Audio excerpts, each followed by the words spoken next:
누구나 다 아는 얘기죠. 시장 분석을 잘해야 돼. 시장의 다른 말은 상권 아닌가? 상권 분석을 잘해야 돼. 맞아. 상권 분석만 잘하면 요즘 되는 거 아닌가? 뭐 이렇게 하는 분도 있는데 상권 분석을 잘해서 보고서를 100장 쓰는 게 목적이 아닙니다. 창업자 중심에서의 상권 분석은 궁극적으로 이 시장의 칼라를 정확히 인식하고 그 시장의 칼라에 맞는 유연성 있는 경영 전략을 만들어서 궁극적으로는 성과 창출을 어떻게 할 건데 이게 제일 중요한 목적인 거죠. 시장 분석을 잘하면 어떻게 하라는 얘기예요. 이거를 제가 간략하게 6가지 측면에서의 시장을 제가 간단하게 제가 정리를 해놨는데요. 나는 지금 나의 포지션이 어디인가 이거를 좀 정확히 아실 필요가 있습니다. 시장의 가장 밑단에는 이 소비자 대상 시장이 어떻게 움직이는가 이거는 숱하게 많이 들었을 거예요. 트렌드 분석기관 내지는 우리나라 모든 광고기획사에서는 이 소비자들이 요즘 무슨 색깔 좋아해 이거를 지속적으로 리포트를 내죠. 소비자가 어떻게 움직이는지를 사장님들도 공부하셔야 되는 것은 뭐 기본 중에 기본이죠. 우리나라 자영업 시장이 어려워지게 된 가장 큰 저는 원인 중에 하나가 대형 할인마트의 엄청난 증가 그리고 대형 홈쇼핑 시장. 그러므로 인해서 사람들이 옛날에는 밥 먹으러 갈 때는 옷 사러 갈 때는 옷가게로 갔는데 요즘은 대부분의 사람들이 굳이 골목길에 있는 작은 가게까지 왜 가야 되지? 이거를 늘 고민하면서 소비가 이루어지고 있는 시장으로 바뀌고 있는 이런 상황인 거죠. 그들이 못하는 게 우리 가게에는 있어요. 그거 뭔지 아세요? 이거예요. 라고 끊임없이 외치지 않으면 이 소비자들은 굳이 우리 가게까지 찾아올 일이 별로 없어지는 요즘 대한민국 2019년의 소비자 트렌드죠. 궁극적으로 제가 오늘도 이렇게 와서 말씀드리는 가장 골자는 우리는 지금 여기입니다.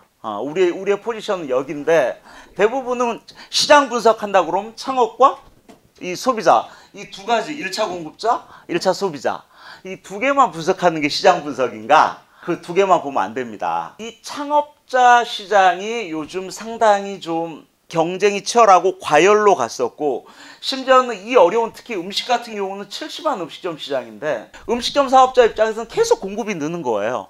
최근에 공유주방 뜬다? 또 음식점 시장 늘리는 거예요. 그럼 결국은 내가 가져갈 파이는 계속 작아진다는 얘기예요. 그랬거나 저랬거나 창업을 많이 하세요. 창업자가 있어야 돈 버는 수요가 요즘 뭐 초등학교 5학년 교실에 가서도 너 꿈이 뭐니? 그러면 임대인요 이렇게 얘기한다는 우리나라 임대인 시장이 바로 연계돼 있죠. 그러면 임대를 받으라고 분양을 받으라고 또 종용하는 팀이 이 시장이죠.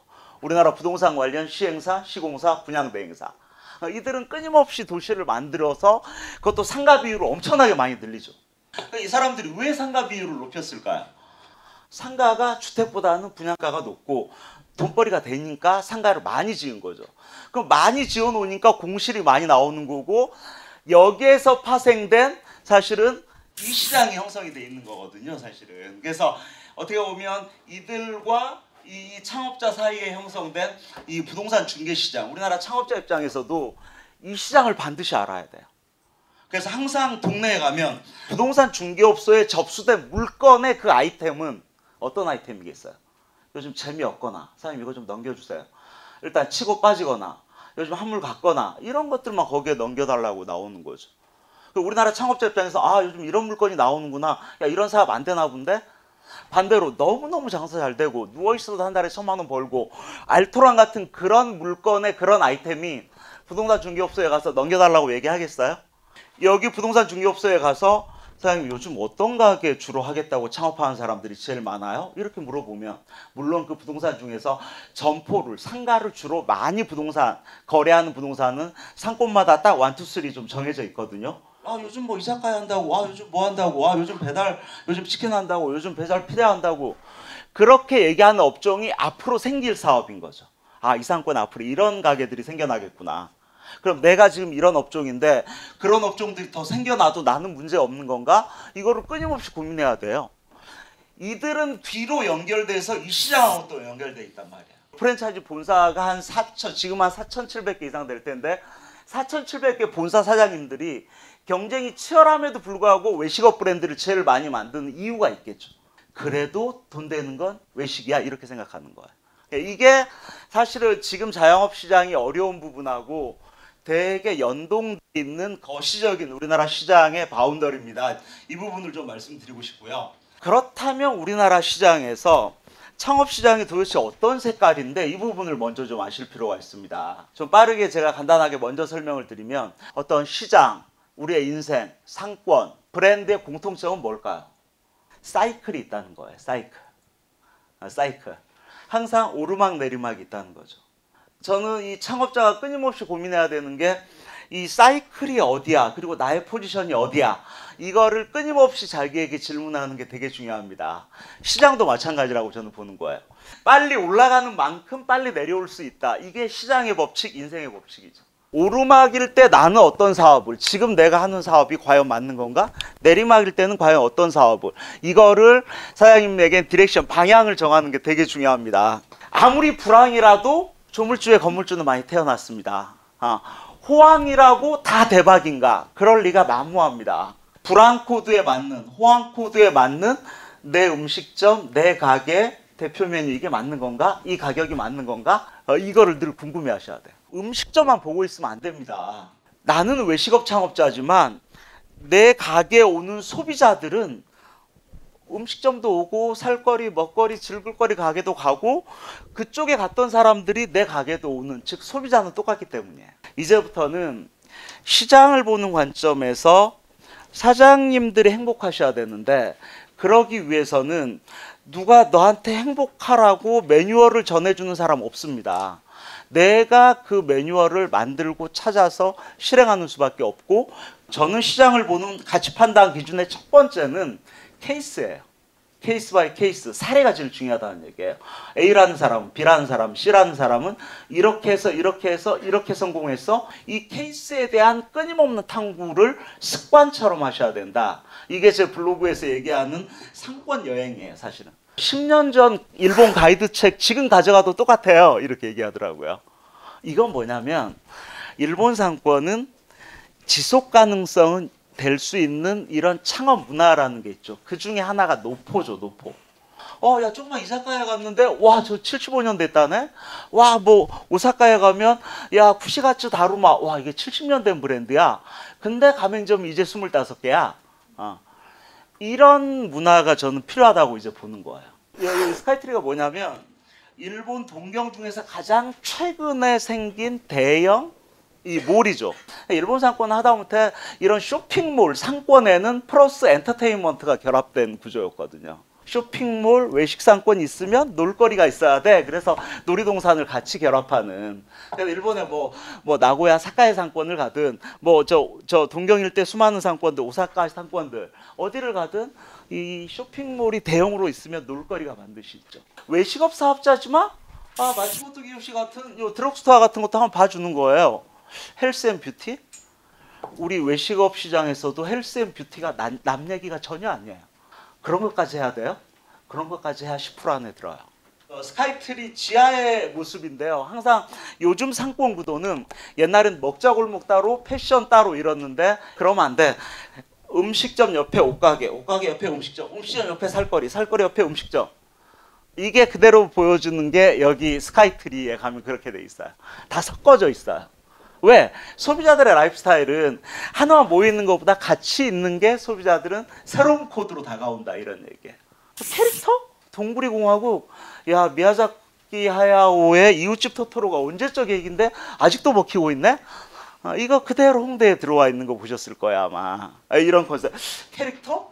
야 음식점 사장님, 야 나의 캐릭터를 어떻게 만들어 볼까? 사실은 여성 코드가 제일 중요하죠. 골목 중요합니다. 요즘 저는 앞으로도 사장님들이 열심히 돈 벌어서 어떤 자산 가치를 늘리는 차원에서 보더라도 저는 신도시 이런 이 성약과 같은 상권으로 가는 거 위험합니다.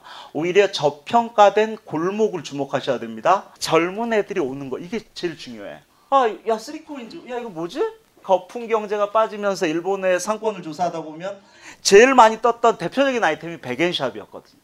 100엔 가지고 안 돼요. 300엔은 해야 돼요. 해서 요즘 3코인즈 이런 거 생기고 있단 말이에요. 일본은 그때나 지금이나 불황이 계속되기 있을 텐데 우리 싸요 이런 거. 음식업도 우리 싸요. 커트도 7,000원밖에 안 해요. 늘 여성이 많은 새로운 상권을 수시로 틈나는 대로 살피고 관찰하셔야 됩니다. 매의 눈으로. 요즘 돈 되는 코드의 첫 번째는 찌글거리죠. 찌글거리 있나? 우리 음식점 찌글거리 있나? 백종원 사장이 유일하게 잘하는 건 찌글거리 만드는 거 사실은 잘하는 거야. 그것도 메뉴의 찌글거리, 디자인 찌글거리보다 더 많이 찌글거리를 내세우는 것은 백종원 사장 본인이죠. 모든 1500개 백종원 사장 가맹점마다 백종원 사장 얼굴 다 있잖아요. 사실은 연출일지라도 그런 가치가 보여지는 가치로서 요즘은 너무나 외식업 사장님들이 신경 써야 되는, 즉 찌글거리가 많은 음식점인가 우리 집? 찌글거리라는 것은 음식만 생각하는데 음식 외적인, 제가 인테리어보다 익스테리어가 더 중요해요. 제가 한번 찌글거리죠. 이렇게 했단 말이에요. 제가 이렇게 하니까 이렇게 표정 바로 지어준 거예요. 저런 것까지 해야 돼요? 그래야 10% 안에 듭니다. 최근에 일본 소비자들 대상으로 도토루와 스타벅스 대상으로, 도토루, 스타벅스 중에서 어떤 걸 더 좋아하나요? 스타벅스 51, 도토루 49였어요. 그래서 이렇게 오래 살아남은 브랜드, 저는 우리나라 프랜차이즈도 이제는 장수 브랜드가 미덕이 돼야 됩니다. 야, 이 업체가 어떻게 이렇게 오래 살아남았을까? 이게 나고야의 1등 상권인 사카야역에 가면 속달생이라는 공장에서 만들어서 이틀 안에 매장으로 배달합니다. 얘네들의 전력에. 야, 이렇게까지 차별화를. 예를 들어서 나고야의 대표적인 먹거리 중에 하나가 이거란 말이에요. 테바사키죠. 테바사키의 대표적인 브랜드는 야마짱, 그 다음에 후라이보, 딱 두 개밖에 없거든요. 우리나라 같으면 야, 그럼 야마짱 이거보다 더 나은 브랜드 여기다가 만들어 버리면 되지 해서 할 텐데, 일본 상인들은 닭날개튀김은 쟤들 브랜드예요. 야마짱하고 후라이보는 닭날개 튀김의 대표 브랜드고 다른 사람이 그거 하는 거 아니에요. 근데 우리나라는 뭐 하나 뜨면 미투 브랜드가 너무 많이 생기는 거죠. 일본도 지금 우리나라하고 비슷한 게, 앞으로 나의 자식이 나의 장례를 못 치러줄 수 있어 이렇게 느끼는 분들 되게 많아요. 그래서 나이가 드시면 장례 회사에 오거든요. 거기 갔더니 그렇게 똑같은 사람이 또 있는 거예요. 그래서 회사에서 그럼 두 분 입장이 똑같으니까 둘이 친구하세요. 그래서 마지막 생을 두 분이, 그래서 하카토모 사업이라고 해서 무덤 친구 사업 이런 것도 뜨고 있어요. 야, 요즘 저런 것까지 뜨는구나. 그럼 하카토모적으로 어떻게 우리 가게로 한번 끌어들일까? 지금 우리나라 버전으로 보면 반부 좀 앞서가는 사업일 수 있더라도 앞으로 이런 스타일로 변해갈 수 있겠구나. 넓은 관점으로 봐야 시장의 해답이 보이기 시작해요. 잠깐 쉬었다 가겠습니다. 예, 수고하셨습니다.